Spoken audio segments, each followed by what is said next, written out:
gummy bear.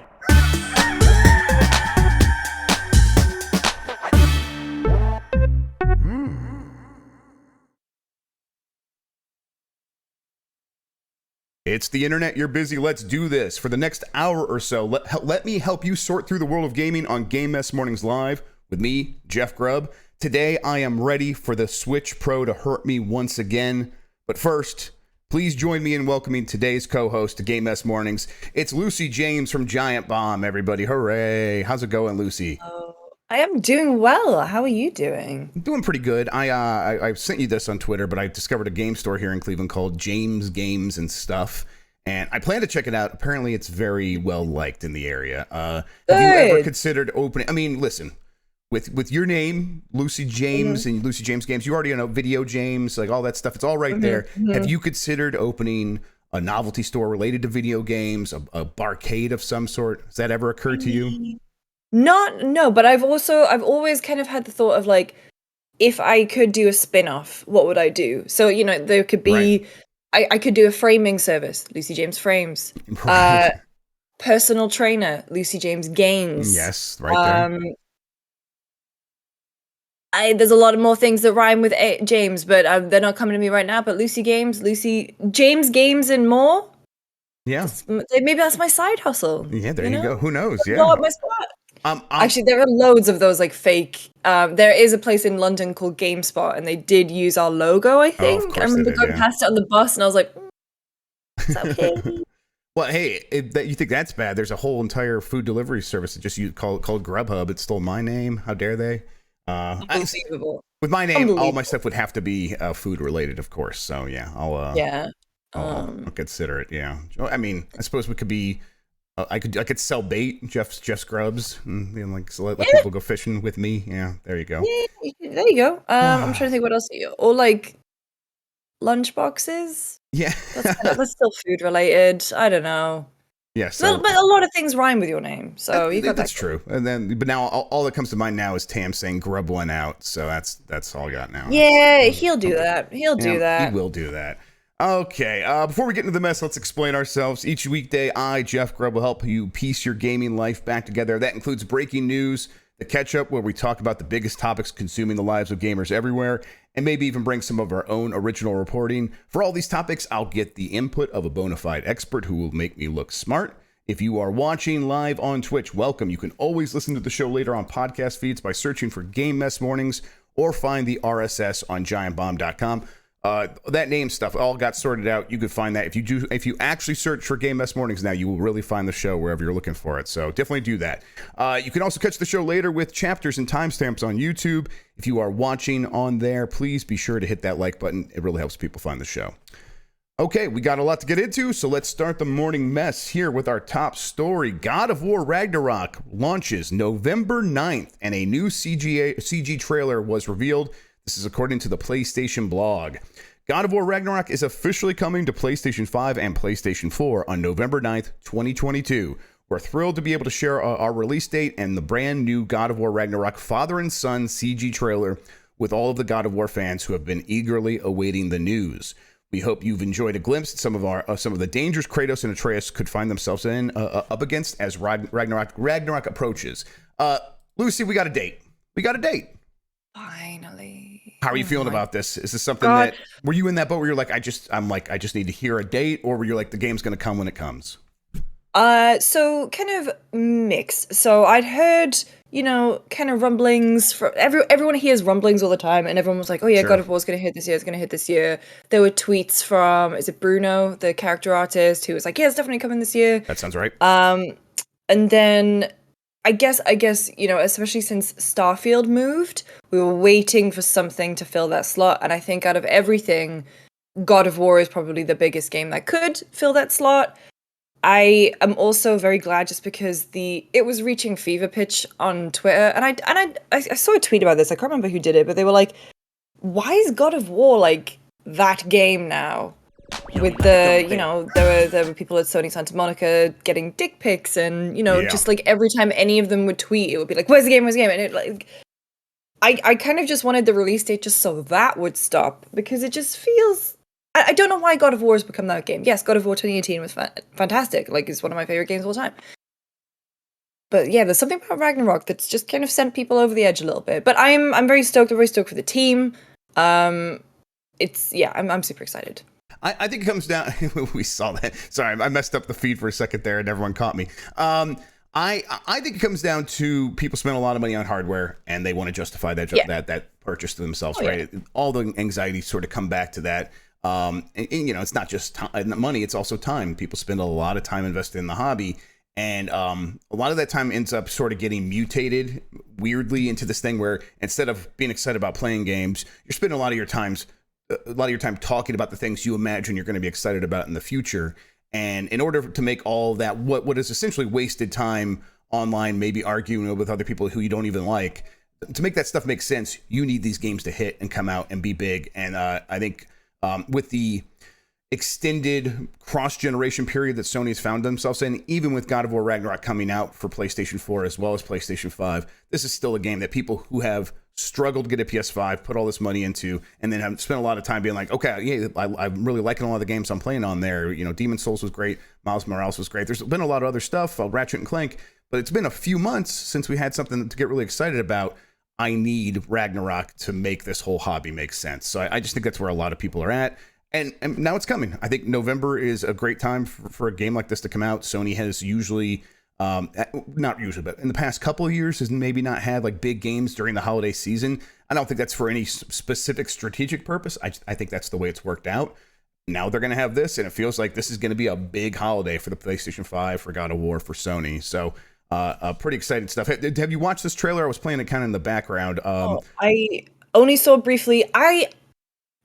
I know there's a lot of work that goes into CGI trailers, but in terms of like things that get me excited for a game, a CGI trailer is not it. Yeah.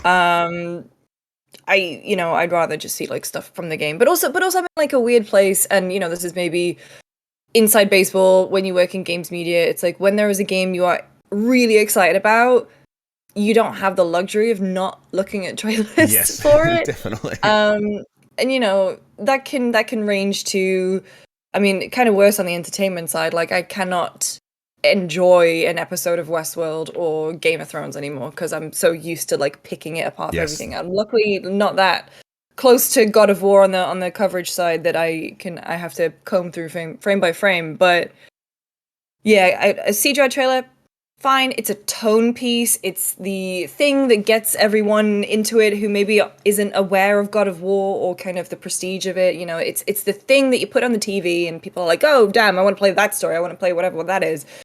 I want to see gameplay. I want to see, more about the systems. I don't necessarily want to know more about the story. I just want to know what's going to be the difference between this and 2018. Yeah, absolutely. CG trailers don't do much for me either. I mean, maybe this one is like, we know this game's going to be kind of what it is. So setting the tone, giving us some characters, giving us the promise of like a big, cool new enemy. That works. In addition to the CG trailer, though, they also announced some details about the collector's editions. Let's see. They had the Digital Deluxe Edition, which has full God of War Ragnarok game, Kratos' Darkdale armor, Atreus' Darkdale attire, basically, a bunch of items you're going to get from the game.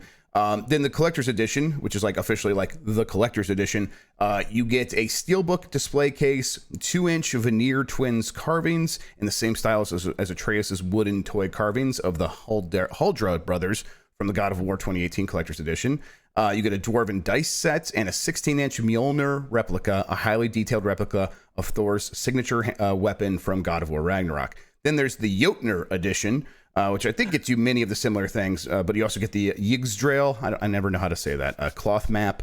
You get the legendary Dropnir ring, comes in a red cloth bag, and you can see there's like a bunch of other stuff they're showing off in this video right here, but you see the 2-inch veneer twin carvings there in the dice set, for example. And this is the actor who plays Thor is showing all this stuff up, so neat. Very fun. Huge year for replica Mjolnirs, by the way. Yes, right. So there's that AMC bucket. There's the Xbox bucket. Yep. And now there's this. The Xbox, is the handle part of it? Because if the handle's part of it, I want it. I don't know. That's the thing. I'm like, is that just like photoshopped on, and it just like is the hammer part of the hammer, or is it the hammer and then the handle sticks off? Because that's fantastic. People are excited about this game, so obviously collector's editions are a big deal. Never for me. I never buy collector's editions, period. Just never going to be excited about that stuff, but whatever. I think the last collector's edition I got was Persona 5. You know, But other I than got that, Link's Awakening's collector's edition because I yeah. really wanted the art book, so I did get I some. got, I'm a liar. see, I got caught up in the hype and I bought the Fallout 4 Pip-Boy. Sure. Yeah. Um, Burned in numerous ways on that one. Mm-hmm. I definitely got the Mass Effect 3 one. But other than that, like, since I kind of have stopped buying collector's editions, they have got better, and I think Sony's very good at them, like statues and stuff. Like that's the kind of thing that I like. Right. But I don't know. Could I just wait a couple years until like McFarlane or someone puts out a really good figure? Right. You know. Yeah. Oh, I did see. I don't know if it was. I saw Wario tweet it. I think. I don't think it's still live, but there was those McFarlane Batman, like the rock idol ones. So it was Batman looking like he was in Kiss or something. $14 on Amazon. I really had to hold myself back from buying that Uh-oh. because that's the kind of tat I love. Don't hold yourself back. Embrace I it. Go know. full I McFarlane. know. All right. Nintendo Switch Pro speculation picks up again following previous console trailers going private. This is by Michael Kale at .esports. The ever hopeful cycle has started once again with Nintendo fans online speculating about the potential reveal of an enhanced Switch model following several previous product trailers being delisted from various official channels.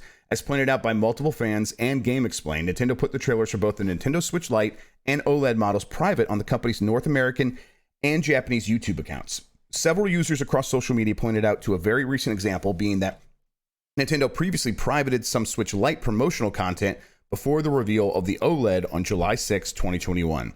The timing also lines up with the original reveal of the Switch Lite 2 having originally been shown off on July 10th, 2019. Now, does that pattern recognition is a big thing in the Nintendo sort of leak community, Lucy, where people look for patterns of what's happened before and they say, you know, the past is it repeats itself, and so if this happened before, there's a good chance it'll happen again. And I think that's fair to a certain extent, but also patterns get broken all the time, and humans we don't obey those patterns or anything like that. It's just something that we fall into and can easily fall out of. Does that part of the story so far, the idea that they've previously privated videos in the past, just prior to the reveal of a new system, does that ring true for you with what's happening this time with them privating videos again? Oh, we're going down the evolutionary humans look for patterns when there aren't Yes. any. Yep, absolutely. I don't know. I mean, regardless of if they're doing something or if they're not, like they have a pattern and people are gonna be they're primed, they're ready, they're gonna kind of jump to conclusions that might not necessarily be there. It's kind of weird though to private trailers. I'm not sure why they do that. So there's a possible explanation. There's two possible explanations. The one is they want to make sure that they shore up SEO so much that when people search for a new Nintendo Switch trailer, the only thing that's going to come up is the new Nintendo Switch trailer and not the one for the last one, so that people don't get confused. Now, I think it's fair for that. I think it's a fair idea that companies assume consumers are very stupid and they want to like account for that in every way. But it also seems a bit aggressive. It seems like an aggressive way of dealing with that. The other explanation is one that when we were talking about this on Last Night Nintendogs, my Nintendo podcast last night, Mike Benatti mentioned this because we realized our episode was our 52nd episode, and we started our podcast with the Switch OLED model getting announced. That was our first episode. And so he's like, oh, it's been a year. Maybe there's something where a year later something has expired in terms of licensing or something like that. And so they're just delisting it because the lawyer was like, noticed something and delisted it. And this is something that Kit Ellis, former Nintendo of America employee, said that this is very likely. He said on Twitter, these major videos typically have music or actors which are licensed for use for a year, then need to be renewed or taken down. Switch OLED was announced a year ago tomorrow. This is most likely nothing. Does that sound right to you? Yeah, but it also is wild to me that Nintendo doesn't, like a company as big as Nintendo who is making something Agreed. as major as a trailer for a piece of hardware that they're hoping that will last years, won't license stuff for a trailer beyond a year. Agreed. That's I weird. think to me that doesn't sound like I could see a possibility where that happens, but also it seems like the kind of thing that Nintendo's lawyers would be very certain about and make sure that we're just going to buy the stuff in perpetuity, and that makes sense to me. But I suppose there's a possibility they overlooked something, or they, they weren't like, they threw something together last minute and something fell through the cracks, and now a year later, like, oh hey, we noticed this. Should we just pay the $5,000 to renew this? Like, oh well, we'll think about it for now. Just delist it. I suppose that could happen, but yeah, I don't know. I'll say that while we are having this conversations today, Nintendo did announce a new Switch system. Now it's not a Switch Pro or anything like that. Again. Yes, the Nintendo Switch OLED model Splatoon 3 edition got announced. Let's see here. Let's take a look at this thing. So that game is definitely coming out this year, huh? So yes, this is launching August 26th alongside the game Splatoon 3. And it's like just it's got the whole Splatoon aesthetic. It's got the purple on one side, a green on the other, right? And then yes, and it's it's got a bunch of little squid kids on there.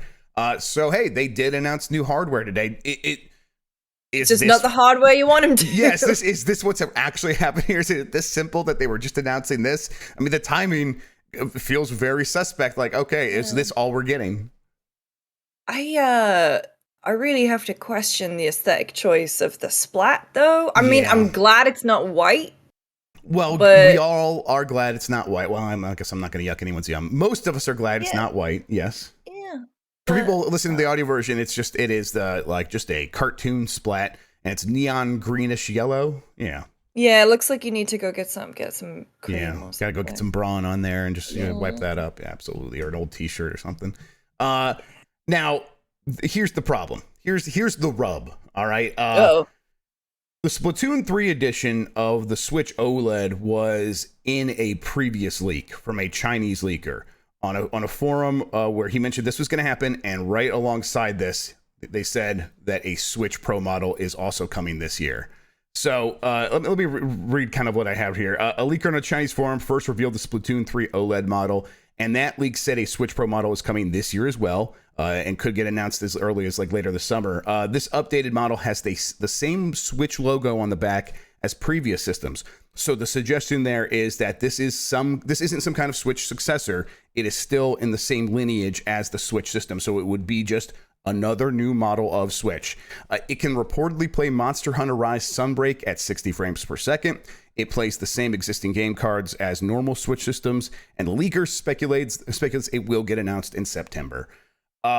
Here we are again. We found ourselves back at the Switch Pro yet again. Not just for the 50th time in our lives, but the third time today. We are already back here.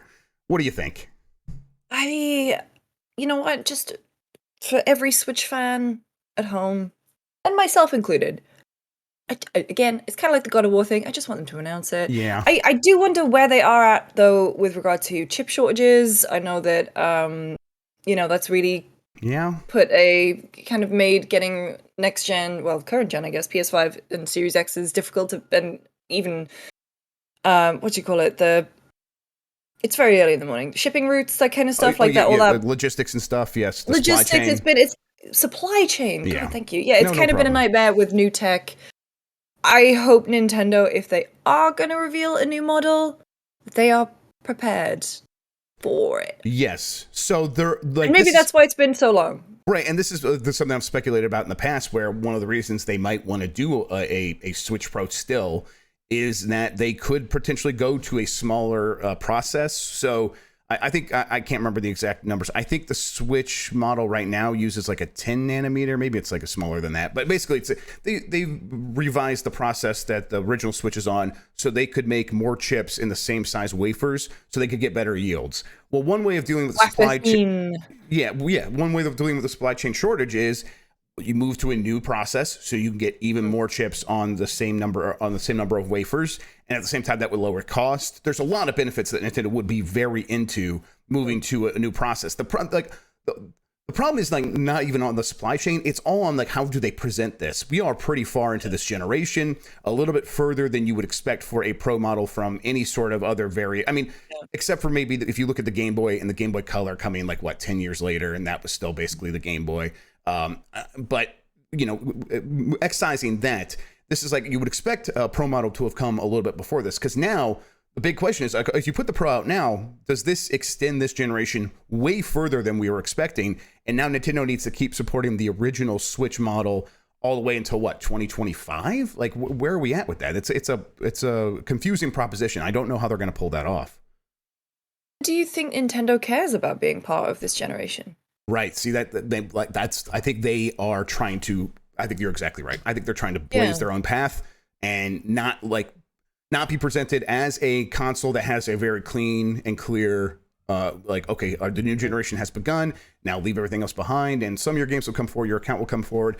I think they are trying to find a model that works for them that is somewhere between a console and somewhere between an iPad, right? Where it's like regular updates. Things get, I think that's what they're trying to figure out, but that's also going to be a pretty difficult thing to present to gamers. Like, they've not done that before.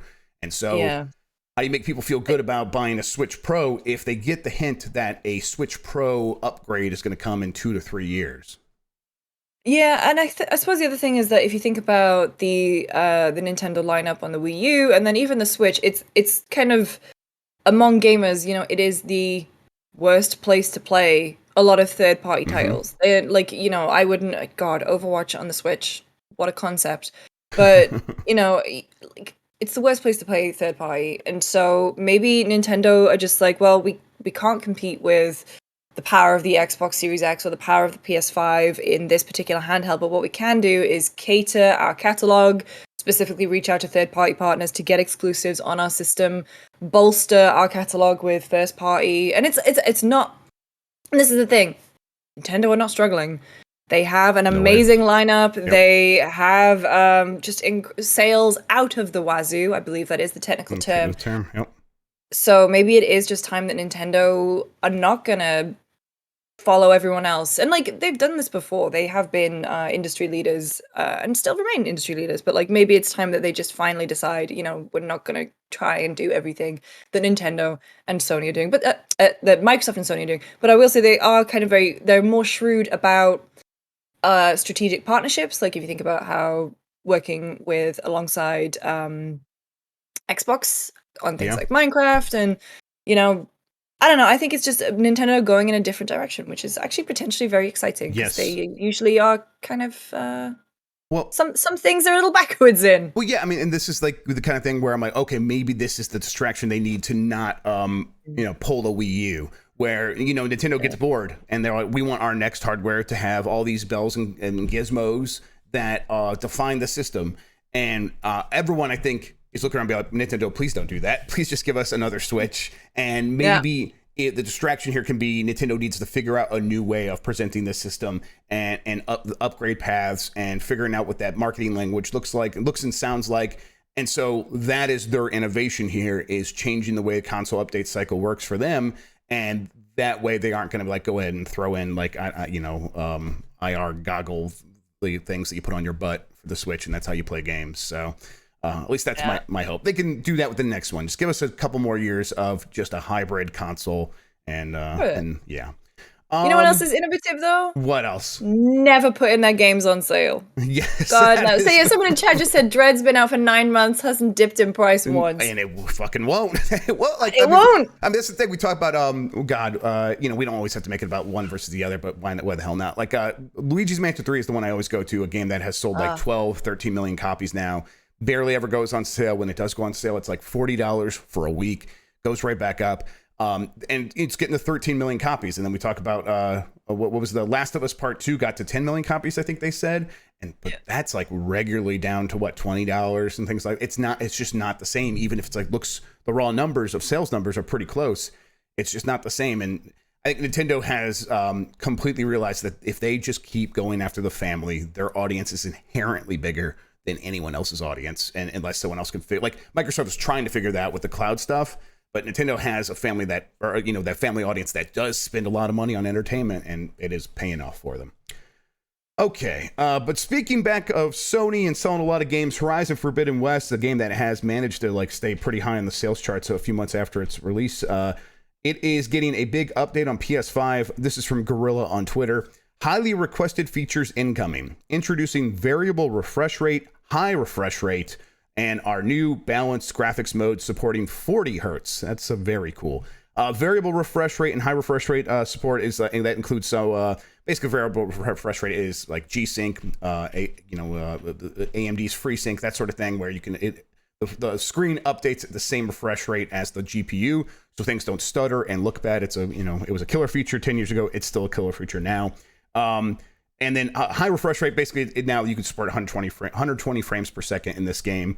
And then having 40 hertz support is actually something I really like. Coming from the Steam Deck, where the Steam Deck, I have set the refresh rate of the screen to 40 hertz. It still looks very smooth, and it saves a ton of battery and stuff. And it's like I'm like glad that we are getting to a point where now that we have variable refresh rate as an option, people are looking at like, hey, maybe we could go somewhere between 30 and 60 and find the right balance there and still get a lot of great graphical features and, the full 4K, but we don't have to go all the way to 60. 60, while has long been a magic number, there actually is no inherent magic about it. It's just once you get to there, for sure that it's going to look smooth. But if you could get a solid like 50, it's going to look pretty close to 60 as well. So any chance you're going to like touch on Forbidden West again now with it's getting this update? I still haven't finished it, so this could be a good excuse to go back. But Jeff, you know me with my $10 earbuds. None of this stuff really. Sure. Yeah, I'm just like, okay, cool. Game runs a little smoother. But I do need to finish Forbidden West. It's been on my pile of shame. I feel bad that I kind of pushed it to one side because of Elden Ring. Just as I pushed. Actually, no, I didn't push. I didn't push Zero Dawn. I completed Zero Dawn. But yeah, it's just kind of been hanging over me. Aloy with her full pack. She's sending stuff to her stash the whole time, But they patched that, so I'm actually kind of excited to go back. Yeah, I bounced off Forbidden West pretty hard, so I'm like, I had this idea in my head, like, oh, they're gonna improve it specifically for someone like me, and I'm like, I don't know. Elden Ring just hit so hard at the time. Not to go back to that same thing that everyone says, like, oh, I just bounced off it for Elden Ring, but I did. Forspoken, one of the big PlayStation 5 games coming out this year is not coming out this year. It has been delayed to January 24 of next year as a result of ongoing discussions with key partners. This comes from the studio now. We have made the strategic decisions to move the launch date of Forspoken to January 24th, 2023. All game elements are now complete and development is in its final polishing phase. We would like to thank you for your continued support and patience on this journey. Okay, I'm not super surprised by this, but it's just like, what, this has happened to every game, right? So of course Forspoken's also getting yet another delay, right? Yeah, it's also the wording of it where it's very clear. Move, bitch. Ragnarok's coming. Yeah. Yeah. I mean, Miyamoto head here, quote Right. here. We should get something in OBS where just like a Miyamoto comes over if anything gets delayed. On like a rainbow, and then it just leaves the words behind. Delay games, bitches. Yeah. There you go. So I don't know. I kind of feel bad for that team because I don't know.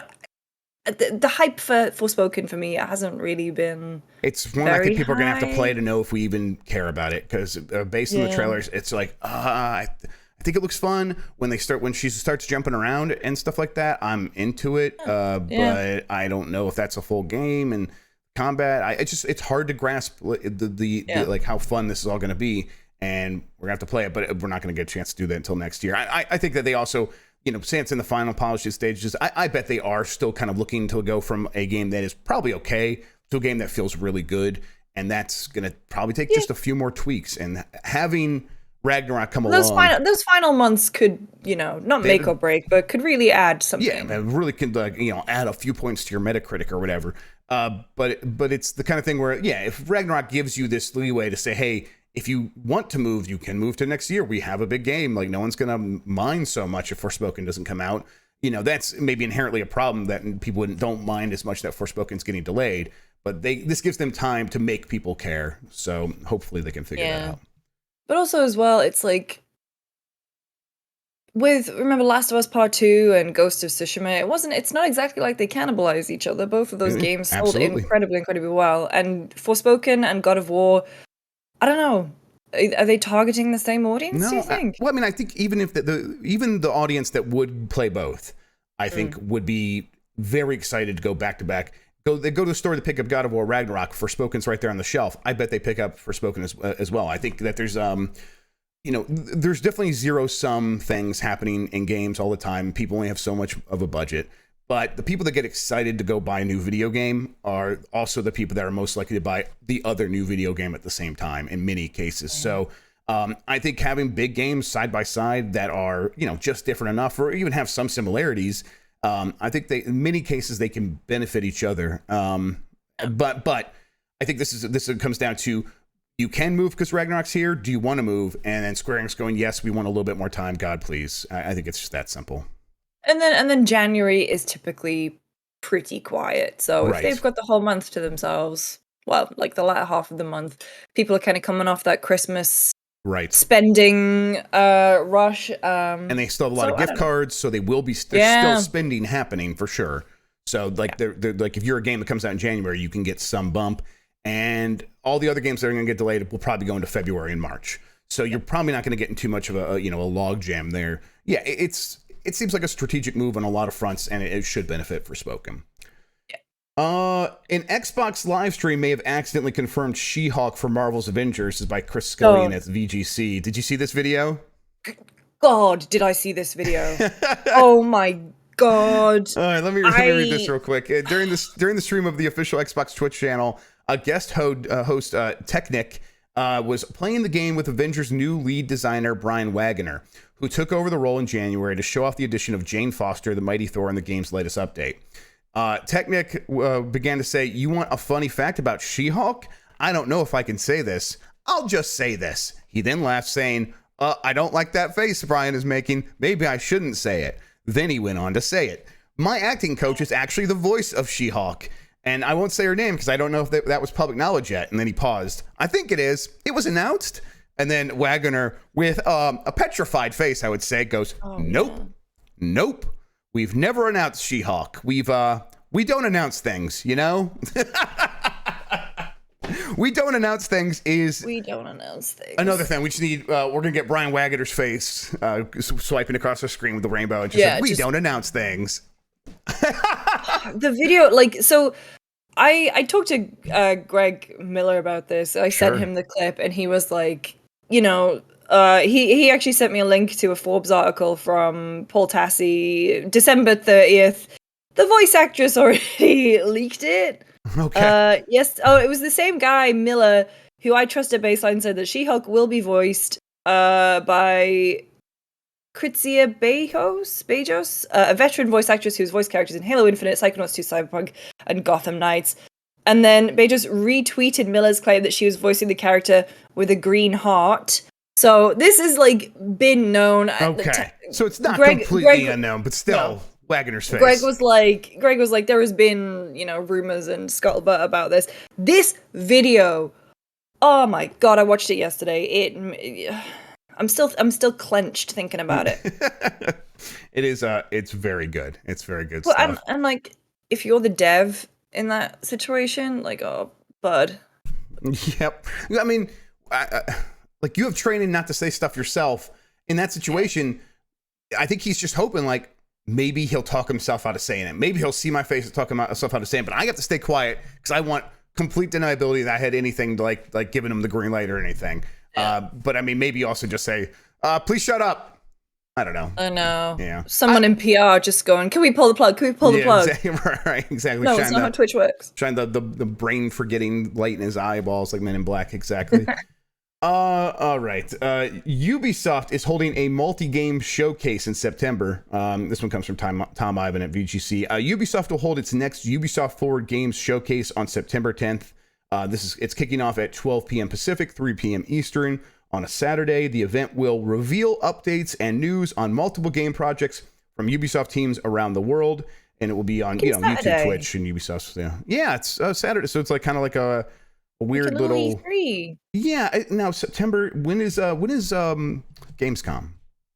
End of August. End of August. Okay, so this is even after that. So okay, it's kind of off on its own, doing its own sort of Ubisoft late September E3 thing. The games I've heard that Ubisoft, I'll say they have a number of things probably to talk about, and they could show off, and that's just not stuff that we already know about. Any Beyond Good and Evil 2 in there? Beyond Good and Evil 2 is not one. If Beyond Good and Evil 2 shows up, they're going to have to completely reboot that thing and completely reintroduce it, because there's no way it's still that game that they showed off forever ago, right? That wasn't even a game. Yeah, it wasn't even a game. Exactly. So it's like, maybe they could, but it's their typical stuff, like a bunch of stuff going on with Assassin's Creed, things like that. I think that they also will probably finally show Splinter Cell, which I'm pretty excited about. I hope so. Like that game's pretty early, but I think they'll probably just like show something from that. Do you have any hopes for a Ubisoft Forward in September on a Saturday? On a bloody Saturday. I mean, we know we're getting that Skull and Bones thing on Thursday. So I'm intrigued by it. I'm very interested to see what's happening with that game, if it's going to launch this year. Yeah, I think it is. I think it is as well. Assassin's Creed. I don't know. I'm in a weird place with my Assassin's Creed fandom at the moment, if that's the right word. Like, I was a big Assassin's Creed fan, but as the games have become bigger and bigger, my interest has waned. And while I loved, like, I put 30 odd hours into Valhalla, talking to Jordan on our team who reviewed it, and he was like, oh yeah, I'm like 80 plus hours and I'm not finished yet. I was like, ugh, no, okay, thank you. Just because it didn't feel like it earned that runtime for me. I'm intrigued by Splinter Cell. I really hope they have something to show Splinter Cell. I keep forgetting that they have Avatar and they have a Star Wars project. So I do wonder if they'll show any of that, because I thought Avatar was meant to be this year. This year, yes. They'll show something from movie's Avatar. Coming out. Yes, they'll show something from Avatar, whether or not that game comes out this year or not. They'll show something for it. And then, that Star Wars game, it's probably still a touch too early to show that, but I would love to just see what they're doing. It's kind of like, if you're making a Star Wars game, I feel like it's pretty hard to nail down what you should be doing. I think when this got announced, everyone's like, well, obviously it's got to be related to The Mandalorian. And I don't know now, like today, you would make that same choice. I think it can have Mandalorian stuff in it, but I don't know if it's like, oh, you theme it all around The Mandalorian. Obviously, there's Baby Yodas everywhere. You probably, if you're making a Star Wars game and it's this big thing that Ubisoft makes and it takes years and years, you need to be kind of doing what Knights of the Republic was doing. Not necessarily, oh, go find a different part of the timeline, but definitely forge your own path, make something that could stand on its own and not rely on anything else that's happening in the Star Wars universe. I hope they can reveal that's what they're working on, and that's the ideas they have, as a person wearing a Star Wars shirt right now. Give me 1 second. My doorbell just went. Oh yeah, dude, deal with your thing. That's fine. Yeah, go get your packages. All right, well, she's doing that. Let me, you know what? Let me see if I can get. Oh, well, that was fast. All right, fair enough. I just get to like. Oh my god. No, go deal with it. We're good. Let's see. I want to see if I can take a look at. Watch this not even be for me. Well. when Chip and Chad just goes, her $20 headphones have arrived. Someone's earning. Someone's earning. If I got $20. Moving up in the world. All right. Okay. Ubisoft will probably have plenty to talk about in September. Okay, this one we got right beforehand. Square Enix is cracking down on Final Fantasy 14 event organizer after billboards go viral. This is by Eleni Thomas at Dexerto. Let me see. How the hell do you say that? I'm going to tweet. Can anyone ask the world how you say Dexerto? So while you're doing that, I'm going to transition over here. Let's take a look at this billboard. So multiple billboards across the U.S. are currently advertising an up-and-coming in-game beach party for Final Fantasy XIV players, also known as nerds. However, the promotion has backfired as some players have been banned in the face of legal threats from Square Enix. So this is, it's basically just a big billboard saying Saturday, July 9th at 8 p.m. Central Time. And then it has Final Fantasy XIV Online logo. It's got characters from the game. Which I suppose, these are your custom created characters, but I bet like Square Enix would be like, we still own the copyright to that. I think there's even a copyright right there. There's a copyright there. Square Enix Company Limited, like they put Square Enix's copyright on it. Square Enix didn't this is not a Square Enix thing. This is just a group promoting an in-game beach party, which I gotta say, this sounds pretty fun, if I'm being completely honest. It does sound fun, but like, right, Square Enix be like, hey, you can't go, trade on our brand to advertise stuff and do business with these billboard companies or whatever. So, hey, this is fun, but I'm not too surprised that Square Enix is cracking down on it, right? Yeah, I mean, if anything, I'll get a games company moving quickly with the legalese. It's an infringement upon their copyright. It's I feel bad because like obviously that Oh, costs a lot of money and it's a fan thing and they're trying to promote something in game and so in their minds they probably think, oh, we haven't done anything wrong, and then the old copyright law comes yeah. in. And and the people in chat point out this is probably against terms of service, things like that. I mean, obviously, everything is against. You can't do anything if you actually read the team terms of service. That's just there so that if you do anything they don't like for any reason, they can deal with it. But then someone points. Let's see. Propaganda Panda says it is also an erotic role playing party, which I don't see. What? To me, isn't that just in the entirety of Final Fantasy 14? Basically, there are Is it? Hang on, I'm going. cat boys and bunny girls. What is that game if it's not an erotic role playing party? Huh? What is it an erotic role playing party? Yeah, and Mike Minotti in chat does a good job pointing out. Oh, it is. They've totally what is that term when like you try to squash something and only makes it more popular? I never would have knew this thing. Streisand effect. Yes, Streisanding. I never would have known this thing was a thing if Square Enix wasn't trying to squash the billboards with with the bunny girls on it. So yeah. Now everyone's like, all right, where do we sign up? I might go play this game and go to the erotic role playing party now. So good job, Square Enix. DJ Potate is the DJ Potate was hired as a DJ for the upcoming event, but doesn't work for the group regularly. Yeah, the PC Gamer article. There's a bunny girl in a scantily clad bunny girl. Yep. Next to a bed. Oh. Okay. Yeah. Okay. Yeah. What's the Final Fantasy XIV equivalent of keys in a bowl?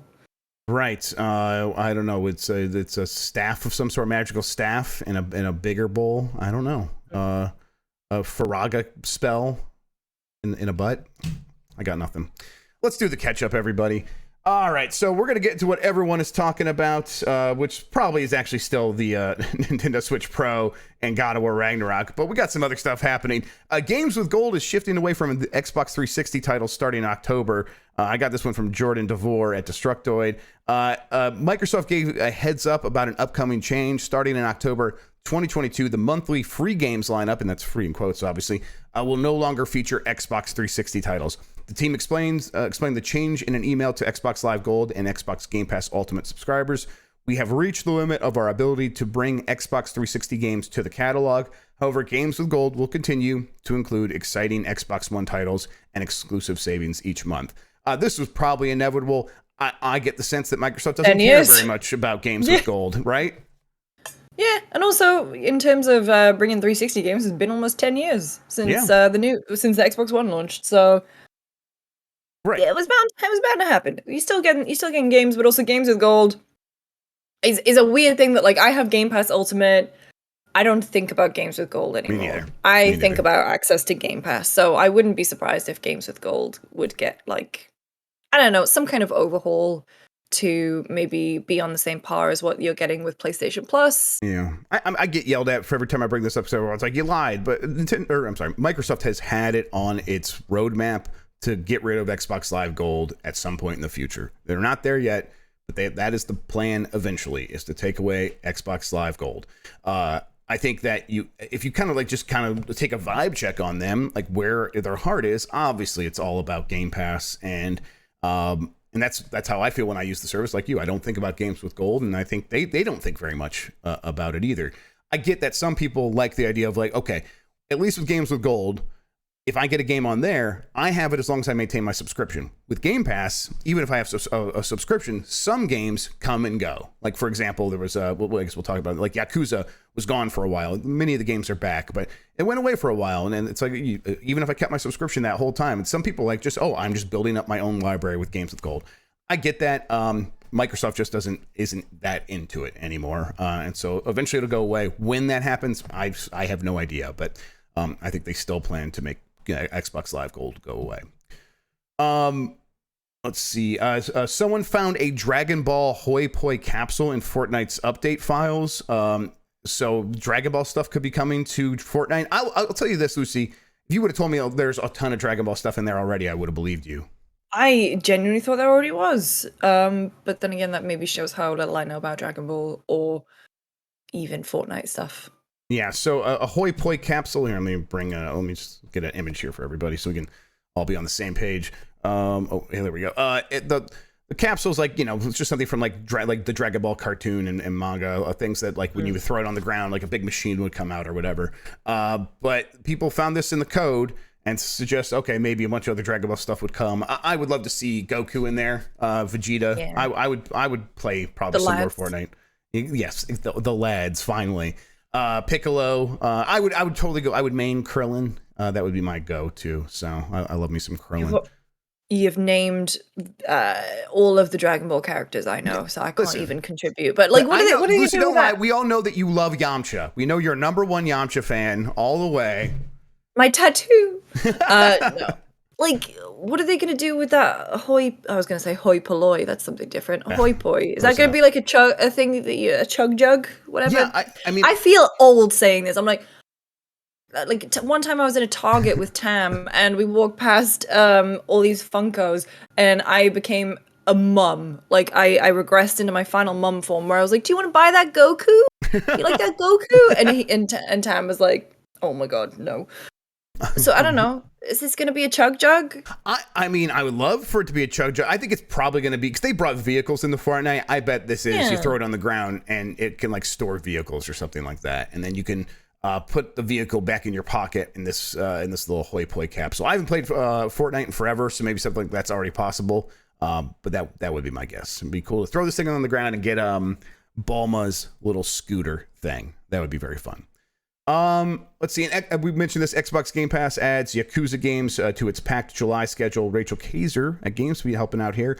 Xbox announced the first batch of games coming to Game Pass in July, and it is a doozy compared with June's rather anemic second offering. The first 2 weeks of July, we'll see several titles joining the platform, including 3 more Yakuza games. To start, a few games get day one launches on Game Pass, including Matchpoint Tennis Championships, Power Wash Simulator for consoles, and Escape Academy.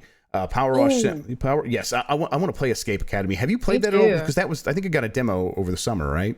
It was at the Jeff Fest, Summer Jeff Fest, but I missed it, and everyone was talking about how good it was. So I definitely want to get back in on that one. Yeah, Jess was pretty excited about it, so I think maybe we'll make something happen with that. That'd be fun. Power Wash Sim has been available to play via early access for over a year, but is finally seeing its full release.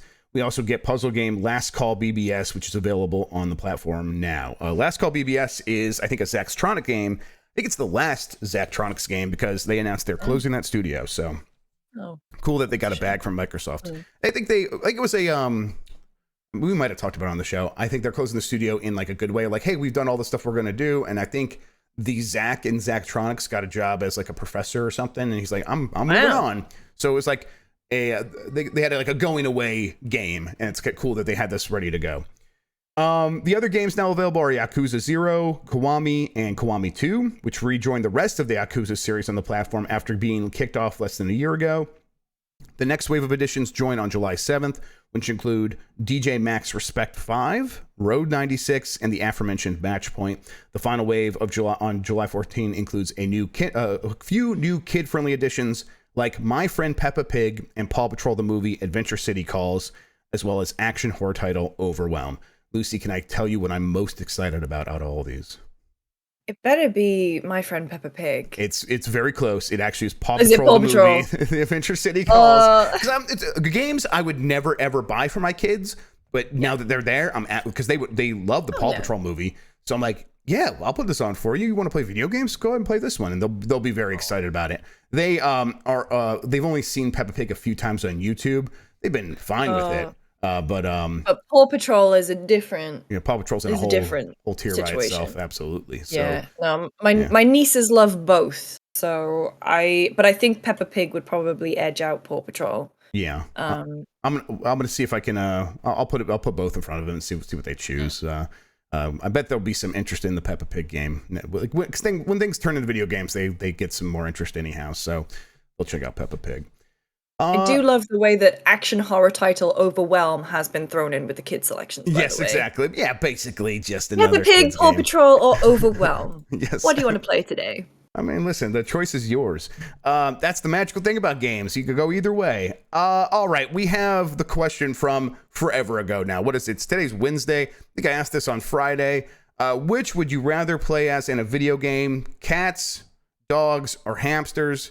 And with the big win here, cats edged out dogs and hamsters with 44% of the vote. Oh, yeah. Nearly half of the votes all to Cat's House. I think this is actually just the correct answer for a video game. Because they like, cats can go live their own lives in a way where it's like, okay, a cat on the street is not tragic. It's like, it's a stray cat. It's sad, but it's not tragic. A dog on the street is tragic. Like, that is like, that's not fun in any way. Like, there's no, like, you're not imagining that dog off like living this life of adventure and figuring out problems on itself. It's like, no, it needs love. It's not getting it. That's tragic. A cat's like, I'll figure this out. You know, if I get love, whatever. So it's Scrappy. Like, yeah, a cat sort of in that situation, like in the game Stray, it's like, okay, this is whimsical and potentially fun. And then they are great at jumping and running around and climbing on stuff. So I think a cat just makes a better hero in a video game.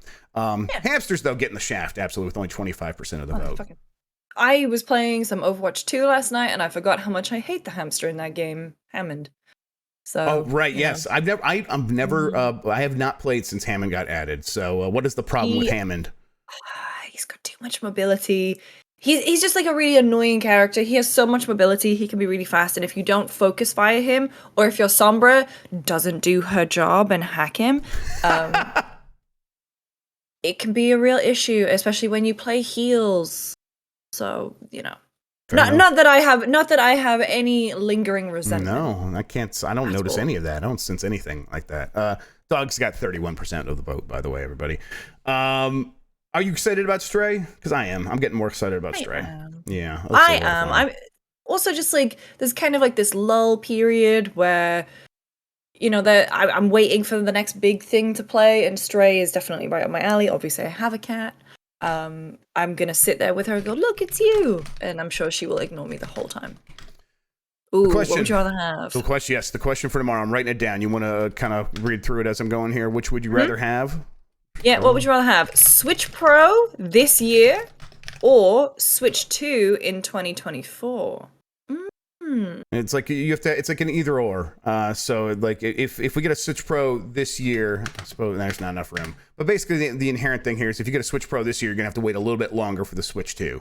So that would be like Switch 2 in 2025. Oh, maybe I'll do that in a follow-up. The curl of the monkey's paw. Exactly. So there we go. Let's just send that. Oh, you know what? And then we'll do the Game Mess mornings so I can find it easily. There we go. All right. There we go. So we'll discuss this tomorrow on the show. We should be having Jan on tomorrow, and he'll give us all the insight. He knows all about the Switch Pro. He's just been hiding it. Yeah. Jan's the real key to all this. He's the man on the inside. Exactly. Okay, so with that, we'll talk about the results tomorrow. We'll have another morning mess to talk about on Giant Bomb tomorrow. We got a bunch of stuff happening still on the site this week, including today, I believe that we are doing the arcade pit on giantbomb.com soon after this. So I'm looking forward to checking that out. We're going to have a good crew on there. Earlier this week, we did the Power Bomb cast, which has returned. I was on there. I got Mike Minotti on there to talk about wrestling. We had Super Eye Patch Wolf was on. It was a good crew. We had a lot of fun talking about that. So look for that. It's on the Giant Bomb Presents feed. It's also on YouTube. Lucy, you got anything happening this week? So, 1,000 pardons, because there isn't a new episode of Jeff's Bizarre Adventure this week because the short week did kind of screw us over a little bit when it came to scheduling it. Obviously, you know, Tam and I, West Coast, Jeff, East Coast, John over in Ireland. So we, no episode this week, but we'll be back next week, and we'll be back with the weekly cadence. We're almost at the end of One Punch Man. Bombcast I was on yesterday, and then we are filming a new episode of Very Online Show on Friday, so that should hopefully go out next week. And Janet said, pit starts in an hour. It's Team Min-Max versus Team Double Fine. That is going to be a good hit. It's going to be a good one. Let's see, Albummer is going up today. DNF Duel Quick Look. I believe Tam and Jason are going to be looking at that. I'm going to be watching that one.